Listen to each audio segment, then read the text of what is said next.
જય દ્વારિકાધીશ। જો દરેક બાપ દીકરીને આ સલાહ આપે તો એક પણ દીકરી જીવનમાં દુઃખી ન થાય। વાંચજો અચૂક, સાંભળજો અચૂક। દીકરી હોય કે દીકરો, એના જીવનમાં પોતાના પિતાનું મહત્ત્વ અલગ હોય છે। ખાસ કરીને કહેવાય છે કે દીકરી તેના પિતા ખૂબ વહાલા હોય છે અને દીકરીને કોઈ પણ સમસ્યા કે કાંઈ હોય તો તે કોઈને વાત ન કરી શકે તો પણ તેના પિતા સાથે બધી વાતો શેર કરે છે।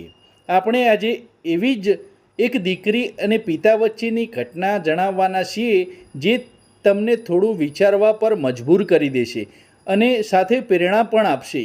એક વખત એક દીકરી એના પપ્પાને પોતાની જિંદગી વિશે જણાવતા કહ્યું કે એનું જીવન ખૂબ દુઃખી છે અને તેના સુખ મળી રહ્યું નથી। એ બધા દુઃખ કઈ રીતે સહન કરવા તેની કંઈ ખબર પડતી નથી। તે આખી જિંદગી દરેક પરિસ્થિતિઓની સામે લડીને હારી ગઈ છે। એક સમસ્યામાંથી માંડ નિવાડો મળે ત્યાં બીજી કેટલીક મુસીબતો આવી જાય છે। હું શું કરું?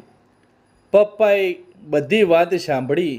તેઓ રસોઈયા હતા એટલે એને દીકરીને અલગ જ રીતે સમજાવવાનો નિર્ણય લીધો। પછી દીકરીને કહ્યું કે ચાલ મારી ભેગી। દીકરીએ એના પિતા બંને રસોડામાં ગયા। પિતાએ 3 તપેલીમાં પાણી ભર્યું અને દીકરીને કહ્યું દરેકને ગરમ કરવા મૂક। ધીમે ધીમે અંદરનું પાણી ગરમ થવા લાગ્યું। એક તપેલીમાં બટેટા નાખ્યા, બીજામાં ઈંડું નાખ્યું અને ત્રીજા વાસણમાં કોફી નાખી।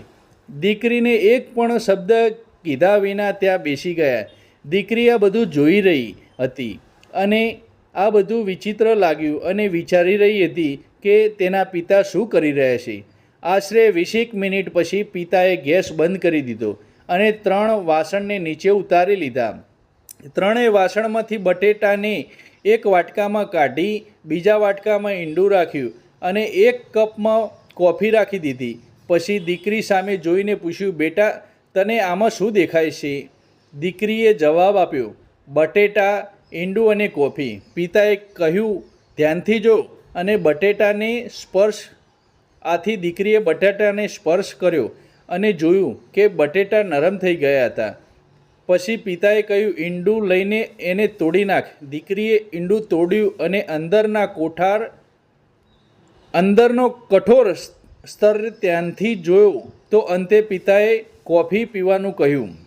જ્યારે દીકરીએ આ કોફી પીધી ત્યારે તેની અંદર રહેલી સુગંધને કારણે તેનું મન પ્રફુલ્લિત થઈ ગયું અને તેના ચહેરા પર આનંદ છવાઈ ગયો અને તેને પૂછ્યું, આનો મતલબ શું છે પપ્પા?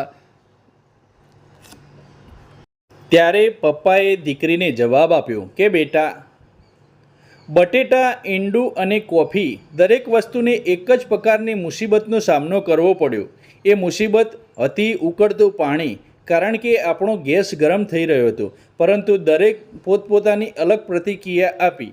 બટેટા કે જે મજબૂત અને કઠોર હોય તો પણ ઉકળતા પાણીમાં એ નરમ અને કમજોર બની ગયા। એવી જ રીતે ઈંડું નાજુક હતું, પરંતુ જેવું ઉકળવામાં આવ્યું કે તેનું અંદરનું ફળ વધારે કઠોર થઈ ગયું। અને છેલ્લે કોફી કે બધા કરતાં અલગ જ નીકળી, એટલે કે ઉકળતા પાણીમાં સંપર્કમાં આવ્યા પછી તેને પાણી બદલી નાખ્યું અને કંઈક નવું બનાવ્યું। પછી તેની દીકરીને કહ્યું કે જ્યારે તારા બારણે મુસીબત ટકોર મારે છે ત્યારે તું તેને શું પ્રતિક્રિયા આપીશ? તું શું છો, બટેકા, ઈંડું કે કોફી? આ વાર્ત પરથી આપણને એટલો જ બોધ મળે છે કે આપણા બધાના જીવનમાં સરખી જ એવી પરિસ્થિતિઓ આવતી રહેતી હોય છે, પરંતુ જો સૌથી વધારે ધ્યાનમાં રાખવા જેવી બાબત હોય તો તે છે આપણી અંતરાત્મા, એટલે કે આપણી અંદર શું છે એ જ વધુ મહત્ત્વનું છે। બહારનું બધું શિક્ષણ છે। તમે કોણ છો તે કોમેન્ટમાં જવાબ લખજો અને સાથે એમ પણ જણાવજો કે જીવનમાં કોના જેવું બનવું જોઈએ, બટેકા, ઈંડું કે કોફી? મિત્રો, તમને અમારી આ વાર્તા ગમી હોય તો કોમેન્ટમાં જય શ્રી કૃષ્ણ જરૂર